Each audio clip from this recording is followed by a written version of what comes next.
혹시 누군가와의 대화에서 내가 이상한가? 라는 생각을 해보신 적 있나요? 분명히 겪었던 일이고 생생하게 기억나는 말인데도 상대방은 천연덕스럽게 그런 적 없다고 말합니다. 너무나도 단호한 그 사람의 태도에 어느 순간 내 기억이 잘못된 건 아닐까 스스로를 의심하게 되는 경험 말입니다. 만약 이런 혼란스러운 순간을 자주 겪고 있다면 당신은 지금 나르시시스트의 교묘한 심리, 개임에 휘말려 있을 가능성이 높습니다. 오늘 우리는 나르시시스트들이 관계에서 상대를 통제하고 자신의 책임을 회피하기 위해 사용하는 가장 강력한 무기 중 하나인 선택적 기억에 대해 깊이 파고들어 보려 합니다. 그들은 어떻게 자신에게 불리한 기억은 완벽하게 지워버리고 유리한 기억만을 꺼내어 현실을 왜곡하는 걸까요? 그들의 머릿속에서는 대체 무슨 일이 벌어지고 있는 것일까요? 지금부터 두 가지 실제 사례를 통해 그들의 복잡하고 이기적인 심리 세계를 들여다보겠습니다. 첫 번째 이야기는 한 여성분이 보내주신 사연입니다. 그녀는 자신의 연인이었던 한 남자에 대해 이렇게 질문했습니다. 어째서 나르시시스트들은 자신들이 저지른 잔인하고 악랄한 행동은 전혀 기억하지 못하고 다른 모든 사소한 것들은 전부 기억하는 걸까요? 제 전 연인은 제가 겪었던 고통의 순간들은 전혀 모르는 일이라고 잡아떼면서도 함께 장을 봤던 날짜나 그날의 날씨 같은 아주 중립적인 사실들은 또렷하게 기억하더군요.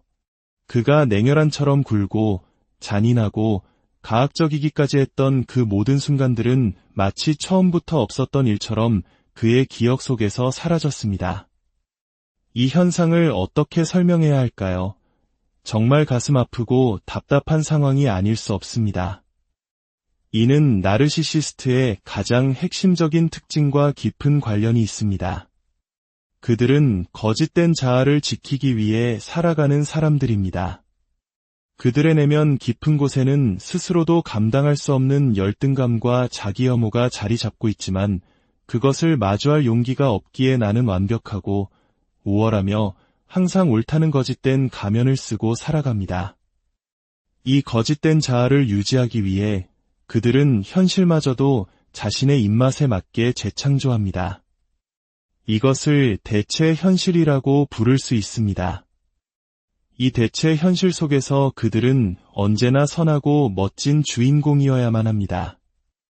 따라서 자신의 잔인하고 비열한 행동들은 이 시나리오에 들어맞지 않습니다. 그러니 어떻게 해야 할까요? 간단합니다. 그냥 없었던 일로 만들면 되는 것입니다. 기억에서 완전히 삭제해버리는 것이죠. 이것은 우리가 흔히 말하는 내로남불의 극단적인 형태라고 볼 수 있습니다. 그들에게 자신의 잘못을 인정하고 책임을 지는 것은 단지 사과하는 행위를 넘어섭니다.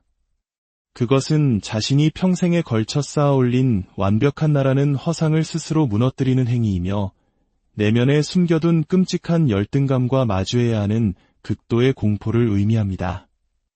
한국 사회에서 중요하게 여기는 체면, 문화와도 연결지어 생각해 볼 수 있습니다. 그들에게 잘못의 인정은 체면을 구기는 수준이 아니라 존재 자체가 부정당하는 듯한 수치심을 불러일으킵니다. 그래서 당신이 그의 잘못을 지적하며 책임을 물으려 할 때 그는 당신의 기억을 공격하기 시작합니다. 이것이 바로 심리학에서 말하는 가스라이팅의 전형적인 수법입니다. 상대방의 기억과 판단력을 교묘하게 흐트러뜨려 결국 스스로를 의심하게 만드는 정서적 학대인 셈이죠. 그는 이렇게 말할 겁니다. 내가 당신에게 얼마나 잘해줬는데 그런 사소한 일 하나로 나를 나쁜 사람으로 만드는 거야? 우리가 함께 보냈던 좋은 시간들은 다 잊은 거야? 혹은 내가 당신 가족들에게 얼마나 잘했는지 기억 안 나? 당신 친구들도 다 나를 좋아하잖아. 그런데 지금 나한테 어떻게 이럴 수 있어? 보이시나요? 그는 당신이 제기한 문제의 본질, 즉 그의 잔인한 행동에 대해서는 결코 이야기하지 않습니다. 대신 관계없는 다른 기억들, 즉 자신이 잘했던 순간들만을 선택적으로 끄집어내어 논점을 흐립니다. 마치 여러 개의 진실 조각 중 자신에게 유리한 조각들만 골라 완전히 다른 그림을 맞추는 것과 같습니다. 이 교묘한 기억의 재편집을 통해 그는 가해자에서 순식간에 억울한 피해자로 둔갑하고 오히려 당신을 은혜도 모르는 배은망덕한 사람으로 몰아갑니다. 그들의 내면에서는 이런 목소리가 울려 퍼지고 있을 겁니다. 나는 내 그림자, 나의 어두운 면을 절대 볼 수 없어. 너무 고통스러워. 당신도 결국 나에게 상처 주고 나를 비난하려는 사람일 뿐이야. 나는 절대 당신에게 그럴 기회를 주지 않을 거야. 결국 그들이 기억나지 않는다고 말하는 것은 정말로 기억력이 나빠서가 아닙니다. 그것은 나는 책임지고 싶지 않다. 나는 나의 불완전함을 마주하고 싶지 않다는 필사적인 방어 기제이자 당신을 통제하려는 공격적인 행위인 것입니다. 두 번째 이야기는 조금 다른 유형의 나르시시스트에 관한 것입니다. 겉보기에는 훨씬 덜 위협적으로 보이지만 그 본질은 다르지 않습니다. 제게는 늘 회피적인 친구가 한 명 있습니다. 그런데 그 방식이 꽤나 친근하게 느껴져서 더 헷갈립니다. 그는 항상 우리와 어울리고 싶다고 말하고 약속을 잡지만 정작 약속 당일이 되면 잠수를 타기 일쑤입니다. 그리고 나중에야 나타나 깜빡 잊었어라며 엉뚱한 변명을 늘어놓거나 자신이 얼마나 건망증이 심한지 농담처럼 이야기하죠. 물론 가끔은 약속에 나타나기도 해서 괜찮은 것처럼 보일 때도 있습니다. 하지만 전반적으로는 정말 종잡을 수 없는 사람이에요. 이 친구가 정말로 저와의 우정을 원하는 건지 의문이 듭니다. 우리 주변에도 이런 유형의 사람을 어렵지 않게 찾아볼 수 있습니다. 언제 밥 한번 먹자는 말을 입에 달고 살지만 정작 구체적인 약속은 잡지 않거나 약속을 잡아도 매번 이런저런 핑계를 대며 나타나지 않는 사람들 말입니다. 하지만 이 사연 속 친구의 행동은 단순한 무책임함이나 약속 공포증을 넘어섭니다. 이것은 매우 정교하게 위장된 수동 공격성의 표현입니다. 수동 공격성이란 분노나 불만을 직접적으로 표현하지 않고 의도적인 비협조, 지연, 망각과 같은 소극적인 방식으로 표출하는 것을 말합니다. 그가 약속을 잡을 때 정말 좋은 생각이야. 꼭 가고 싶어. 라고 말하는 순간 그 말에는 진심이 담겨 있지 않을 가능성이 높습니다. 그저 그 순간의 어색함을 모면하고 좋은 사람처럼 보이고 싶은 얄팍한 계산이 깔려 있을 뿐입니다. 그에게 관계의 깊이나 진실성은 중요하지 않습니다. 오직 피상적인 이미지, 즉 나는 사람들과 잘 어울리는 유쾌한 사람이라는 겉모습만이 중요할 뿐입니다. 그리고 그가 약속을 어기고 미안, 내가 깜빡했네라고 웃으며 말할 때 그 웃음 뒤에는 서늘한 메시지가 숨어 있습니다. 첫째, 사실 너는 나에게 그다지 중요하지 않은 존재야. 둘째, 그리고 이것이 더 중요한 메시지인데 감히 내가 나에게 무언가를 기대하거나 요구하지 마.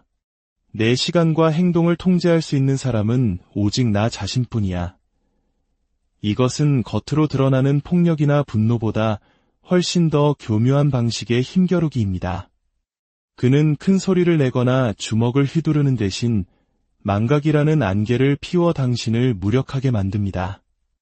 마치 3살배기 아이가 숨바꼭질을 할 때 제 눈만 가리면 남들도 자신을 못 볼 것이라고 믿는 것처럼 지극히 유치하고 자기중심적인 행동 방식입니다. 그는 정직하게 사실 그날은 별로 내키지 않았어. 혹은 다른 일이 더 중요했어라고 말할 용기가 없습니다. 왜냐하면 그런 정직함은 갈등을 유발할 수 있고 자신이 나쁜 사람으로 비칠 수 있기 때문입니다. 그는 정직함이 주는 책임감과 불편함이 두려운 정직 공포증 환자에 가깝습니다. 그래서 그는 가장 손쉬운 방법, 즉 당신의 기대를 저버리고 당신을 기다림 속에 내버려 둠으로써 자신의 우월함과 통제권을 확인하는 것입니다. 그렇다면 이처럼 교묘한 기억 왜곡과 수동 공격성으로 우리를 혼란에 빠뜨리는 나르시시스트들 앞에서 우리는 어떻게 스스로를 지켜낼 수 있을까요? 가장 중요한 것은 그들의 게임에 말려들지 않는 것입니다. 그들이 던지는 내 기억이 틀렸어라는 미끼를 물지 마십시오. 당신의 기억과 감정을 믿으세요. 당신이 느꼈던 고통과 부당함은 실제입니다. 그들의 잊었다는 말은 책임지기 싫다는 말의 동의어임을 명심해야 합니다. 또한 그들을 변화시킬 수 있다는 기대를 버려야 합니다. 관계는 쌍방향 도로와 같습니다. 한쪽은 끊임없이 진실을 향해 나아가려 애쓰는데 다른 한쪽은 계속해서 과거를 왜곡하고 책임을 회피한다면 그 관계는 결코 건강해질 수 없습니다. 당신은 그들의 깊은 내면의 상처를 치유해 줄 수 있는 상담사가 아닙니다. 당신의 가장 소중한 마음을 나눌 수 있는 내면의 원 안에 누구를 드릴지 신중하게 결정해야 합니다. 당신의 진심을 짓밟고 당신의 기억을 부정하며 당신의 존재를 하찮게 여기는 사람에게 그 귀한 자리를 내어주지 마십시오. 당신의 시간과 에너지는 진정성과 존중을 기반으로 한 건강한 관계에 쓰일 때 비로소 빛을 발합니다.